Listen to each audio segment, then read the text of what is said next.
Finalmente, esta es la Bebelplatz. Este era el lugar donde los nazis comenzaron a quemar libros que estaban fuera de lo que ellos pensaban que el ciudadano debía conocer o saber. ¿Por qué lo pongo como un ejemplo? Porque realmente hoy, en la era digital, es imposible que un gobernante trate de evitar o limitar, es casi imposible hoy en día que los ciudadanos accedan a la información. Pero depende de los ciudadanos qué información buscan, cómo se nutran. Y cierro esta breve presentación con una caricatura que le publicaron al presidente Endara en 1991, que también se explica por sí sola. Todos los presidentes y todos los gobiernos en las verdaderas democracias tienen el deber de tolerar y promover la libertad de expresión. Les guste o no les guste, y ojalá lo tomen con sentido del humor para que puedan reírse de sí mismos. Gracias. Y es que los valores que deben guiar a un funcionario público son de no preocuparse por cómo la historia hablará de ellos, sino en hacer lo correcto. ¿Por qué? Porque muchas veces habrá un conflicto entre lo que cae bien y lo correcto. Y es decir, no toda decisión correcta es del agrado de todos, ni toda decisión del agrado de todos es correcta. Y esa decisión entre el bien y el mal va a venir muchas veces en nuestras vidas. Y en cierto modo, ese fue el ejemplo de vida que nos dejó Guillermo Endara con sus acciones y que se encuentra reflejada en la historia que tienen hoy en día en la obra que presentamos. Y sean rebeldemente íntegros, llenos de valores para entrar como un vendaval en este país y retomar el camino recto que nunca debe perderse. Entonces, con eso culminamos y celebramos hoy todos este proyecto de preservar la memoria histórica sobre el presidente, pero sobre todo el ser humano que fue Guillermo Endara. A mí como nieto me llena de satisfacción, como no tienen idea, poder vivir sabiendo que yo puse mi granito de arena para que la historia de mi abuelo y los sacrificios que hizo, junto con muchos otros por el país, no pasen al olvido. La lectura de esta obra atrapa nuestras conciencias porque Endara fue estandarte visible de la última etapa de la lucha contra la dictadura y figura señera de la construcción de la democracia panameña. Él encarnó la esperanza de un pueblo que se lanzó a las calles a reivindicar su derecho a vivir en un país libre. La lectura de la obra nos lleva de la mano por los tortuosos caminos del golpe de Estado de 1968 y el inmediato esfuerzo por derrocar la dictadura y alcanzar la libertad. En este sentido, la obra de Manuel Cambra tiene que producir un gran debate nacional sobre el país que queremos. Queremos uno donde la democracia deje de ser una superstición aritmética y donde las virtudes ciudadanas se impongan a las bajas pasiones que instigan la comisión de actos delictivos y promueven la desigualdad y el atraso. No me queda más que decir, ¡viva la memoria de Guillermo Endara Galimani! Día por día, en circunstancias difíciles y austeras, fui conociendo a un presidente íntegro, trabajador, con deseo de servir a la patria, por encima de los intereses políticos o particulares. Su honestidad, humildad y sencillez eran confundidas como debilidad o falta de carácter.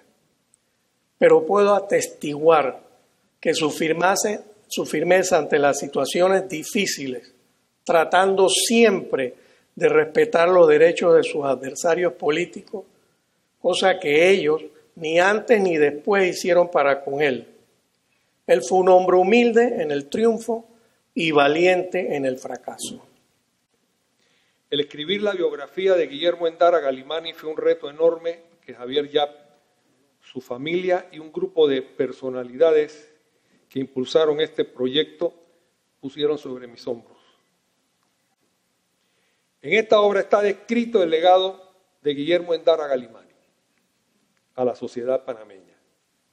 Posiblemente se quedaron algunas cosas fuera de este ensayo. Tal vez haya mucho más que escribir en un segundo tomo sobre su vida, pero lo que aquí está descrito es suficiente para reconocer a Guillermo Endara Galimani como el gestor de la democracia moderna en Panamá. No deseo finalizar mi intervención sin antes compartir con los presentes un pensamiento que escribió Guillermo Endara Galimani en un momento de profunda reflexión. Y cito: cuando el transcurrir del tiempo haga desaparecer la pasión del momento, cuando elimine la desconfianza y la duda entre hermanos, cuando aclare la incertidumbre y la confusión que nos produce nuestra recién estrenada libertad, solo entonces se podrán apreciar los ingentes esfuerzos que hemos hecho quienes asumimos el poder en 1989 para lograr la reconstrucción política, económica, social y moral de nuestra nación. Cierro cita. Muchas gracias por su atención. Recordando el apoyo que le dio la justicia electoral de cara a las elecciones de 1991, en enero de 1991, el Tribunal Electoral le planteó la necesidad de crear el cuerpo de delegados electorales, que ahora preside Fausto Fernández. Era un concepto nuevo, revolucionario, novedoso y complicado de entender que traíamos de la hermana República de Costa Rica. Y en ese decreto nosotros queríamos darle, por supuesto sin ningún fundamento legal, al cuerpo de delegados electorales la facultad de darle órdenes a la Policía Nacional. Y eso lo íbamos a poder hacer si él estaba de acuerdo. Así que lo visitamos, le planteamos el fundamento y las razones. Estaba un poco reacio al principio, pero finalmente logramos que de la hermana República de Costa Rica alguien le planteara la experiencia que ellos como gobierno habían tenido allá, y él accedió. Y así fue como nace en 1991 el cuerpo de delegados electorales en base a un decreto del Tribunal Electoral. Al año siguiente enfrentamos el referéndum constitucional para el primer paquete de reformas integrales a la Constitución. Y él nos apoya con sancionar 2 leyes. La primera es ya elevando a la ley, a rango de ley, el cuerpo de delegados electorales que habíamos creado por decreto. Y la otra era el que fuera obligación del órgano ejecutivo poner a disposición del Tribunal Electoral toda la flota necesaria para arbitrar un proceso electoral en materia de vehículos de transporte, flotas marinas, aviones, helicópteros, etcétera, todo lo que en ese momento podía existir.